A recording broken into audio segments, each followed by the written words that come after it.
Welcome to our humble abode. Come on in. This is our house for now. We're renovating extensively. It's with the entrance, I guess, center console, little mirror situation is going to be here, right in front of us. This wall will not exist. And the house itself was built in the 50s, original terrazzo floors, which I do not like, and we will be getting rid of. But this is where we plan on having the main entrance, living room, guest entertainment space. And if you come this way, you can see the ugliest part of the house, which is this kitchen. The kitchen itself is a very tiny kitchen, so the idea right now is to knock off this wall and build a more open concept floor plan. And within the same open concept floor plan, making this space feel lighter and brighter and more airy and more functional, just not as disconnected as it currently is. Yeah. The space itself is not too divided up, but we think that with removing this wall and then lifting the support beam that's here to knock off this, I guess it's a header. And make it just more seamless throughout and level out the ceiling because now it's very, very, very choppy. We'll see what we can do with the header. If we can't get rid of the header, what we'll do is we'll just reinforce the beam and open up the entire space anyways. And maybe. Yeah, so this house, again, it's from the 50s. The neighborhood is very, very Spanish. The exterior of this home is a Spanish, I guess, bungalow. The square footage of the house, I'm not sure if I mentioned as well, 1,200 square feet. So a little on the smaller side, but it is a 3-2. So our thought process is that obviously we're going to modernize this, but also bring back some of the Spanish culture and fear of natural tones, Spanish ceramic tile, to bring that era back within a house like this. So as of now, we are going to demo all of this ourselves. Can't wait to buy a sledgehammer. We will buy a sledgehammer. We will knock down all of these walls. And there's a door right here that currently is the actual laundry. So you don't have to see this, but the laundry is here and it connects to the garage that faces the back side of the house. So the idea is that once we close this up, we will open up the wall that's behind here. So it'll give us more one, more counter space because we'll be closing off this door, but two, more direct access from the front side of the house to the garage. So this is the kitchen. It's cute, it's quaint. I love the fact that the window is on top of the sink. In an ideal outdoor kitchen world, this would be one big window, and I would open this up and pass drinks as if I were Gabe, who is our drink master extraordinaire. So maybe he can be the bartender, not me. But this kitchen needs a lot of love. Let's go to the wing, the guest wing of the house before we go through the master bedroom side. And this is, again, we're knocking all of this out, so it'll be more of an open field. But this is the other side of the laundry room that I mentioned. So framing this, putting a door here will give us more of a seamless transition to this space here. This guest side of the house is actually the most renovated side. Oh, just the bathroom. Just the bathroom. But the bathroom is, I mean, it's functional, it's clean-ish, but it's done at a poor taste.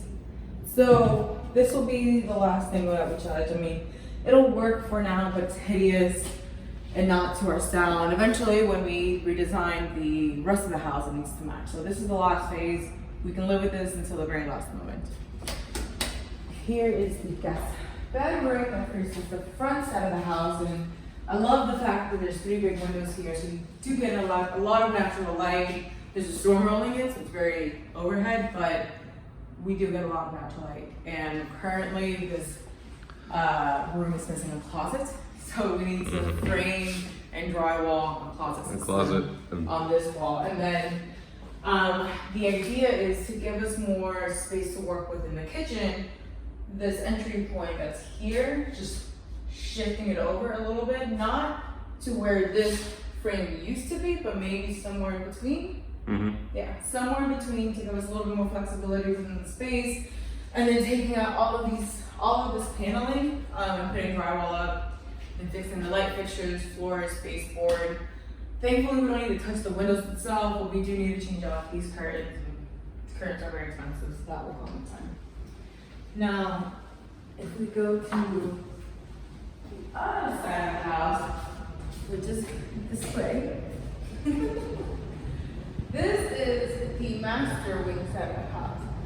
And as it currently stands, it's hideous. I mean, come here, we can look at the copious amounts of paints that were crusted on top of each other. So this is all very disgusting.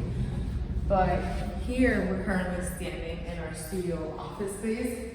Something that we've come to appreciate from the pandemic and working from home is having a very strong need for a dedicated office space and being able to divide our time from the bedroom from the office and just completely disconnecting. So we're currently thinking that because Stefan and I both work from home, do 2 long desks here, and then a drafting section for Stefan here so he can draw. There's a room there.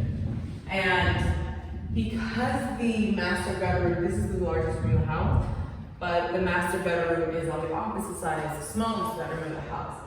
And there's a closet in between the master bedroom and this studio space. So taking from this room all the way up to here will give us an extra 30-some feet in terms of the master space to make that entire wing an ensuite for itself.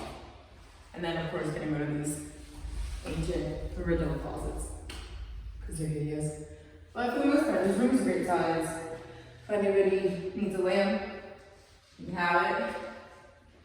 Here is a small linen closet on this side that is way too deep. It's probably twice as deep as it needs to be. So making that a little smaller, but keeping the linen closet here. And this is the current state of the master bedroom. It's very yellow. And while the location is optimal for the outside entertaining space, our thought process is that if we put French doors or a double sliding door system on this wall, we'll have linear access to the backyard. And then the bedroom side, the bedroom on this wall, which is not in an ideal world is where I would keep it, but you have to work with what you got. And then the closet, we will be expanding it and shifting it over to make it his and her closet. So now the current state of our master bathroom, it's very pink, which is very Miami. And as much as I love pink, I mean, I'm okay with pink, but whatever. It's obviously needs to be gutted. Would you say this is original? Yeah, it's got an original vibe to it. I think it's original from the 50s. It looks more like the 80s. I don't know. Well, anyways, everything in here needs to be gutted. But I do appreciate the fact that there is a window letting natural light in. I think that's something that's very important to all of us. In terms of design, maybe this is something that we can show at a later date, but we are shifting all of this way, yeah. Giving us a more proper ensuite. So with this hallway, the location of the hallway itself will stay as is, but we're closing up this wall and shifting more of a hallway like this, and the new entrance to this bedroom will start around here, giving us all of this additional space to be an actual ensuite, and being close to her, of course. So with that being said, the current layout that we have is the toilet would be here, so a 90-degree angle. The shower would be here, and then we'd have the vanities up against the window. Just to give more natural light, give us a bigger shower to work with, and then the entrance to the bathroom will shift to the opposite side, so you're not running into the toilet. And just a cute little cubby for no reason. You can put your little there. Here are some floral options that we're looking at. We just got back from floor and decor. They're okay. In an ideal world, I would like white oak, but because wood expands in the Miami humidity. Tile, porcelain tile. This is porcelain tile. This is vinyl flooring. Tile is great because it's very durable. It's gonna withstand all of Miami and it has to give vinyl. This vinyl color specifically is closer to the white oak that in my dreams I would have. But I'm not doing it because wood just does not work here, unfortunately. So we're debating between the two. I think we're gonna look at a couple more options before we decide. Yeah. And that door is going to be a double French door. Yes, so we're getting rid of this door and then doing a double door system and probably bringing it to here, give or take some. And so, quick thing about the kitchen, with us creating more of an L-shaped kitchen and an island right here, we lose a lot of storage because, again, this kitchen is very tiny. So on this wall, what we're thinking is to do, it's not custom cabinetry, maybe just semi-custom cabinetry, where we can have a pantry bar system here. We do enjoy entertaining. The dining table would go here, probably rectangular, so it spills out to get outside. Keeping it height level with the kitchen, something like this, and then built up a pantry where you have your double doors and then your shelves that come out. Maybe some overhead cabinetry as well. Yeah, and maybe overhead cabinetry. And then some floating shelves on this side so I can display my beautiful glasses and bottles of champagne and wine. So, you wanna go outside? Sure. Let's go outside before the thunder starts coming down. And as soon as I say this, the water does start coming down. So It's Miami. it's Miami. The lot is a good size. It's enough to build a pool, which is important to us. And the pool will be going on the left-hand side of the house, or if you're looking back, the right-hand side of the house. The outdoor kitchen, parrilla, grill system will be more of an L-shaped like this. Gonna deck this out, put a beautiful pergola, bougainvilleas, and then you do have, you wanna go to the, Yeah. what is it called? Efficiency. So the garage is located back here, which is not unique to the neighborhood, but unique to Miami. And they closed this off and we're putting a new garage door so we can actually use the system. But the previous owner converted the garage into an efficiency for their nephew. So let's look at that before we really change it.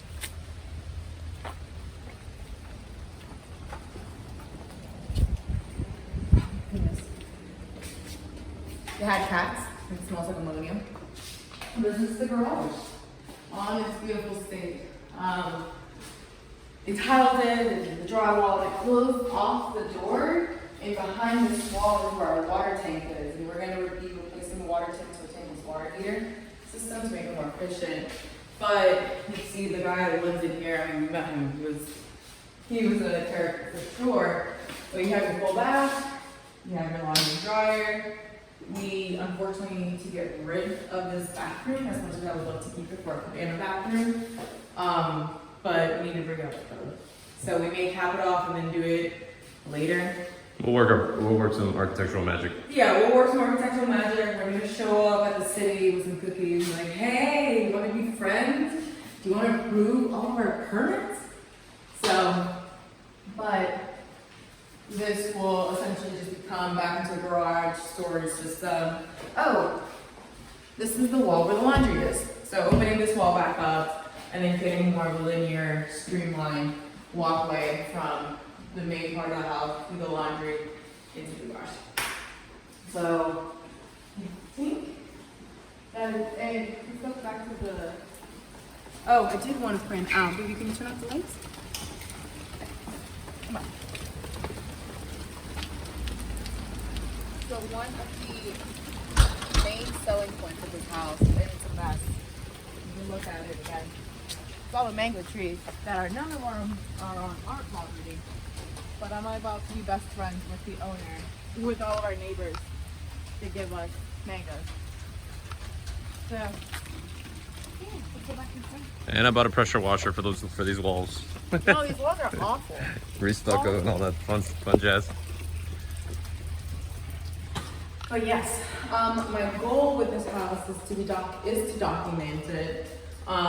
Here's kind of a little before you tear down walls, before we remove any of the electrical, the lighting. These are circles, these are squares. We need to fix so many things with this house. I think it has very good bones, and I'm very happy with this house. And I was never happy, and we looked at a lot of houses, but I was never happy with houses that were already flooded because I would immediately go in and want to redo it anyways. So this is our first fixer-upper. First, I feel it of a couple, but this is our first home. So if you want to follow along, definitely like, subscribe to this channel. If you want to see more of a day-to-day action, we're in the moment. You follow me on Instagram. I will link it below. It's Sally_Salato. And yeah, I think that's it for the first episode of fixing up this house. If there's anything you want to see specifically, let me know. Message me, DM me, comment below. This is going to be a labor of love, and things are moving, so you definitely want to stay tuned. Thank you.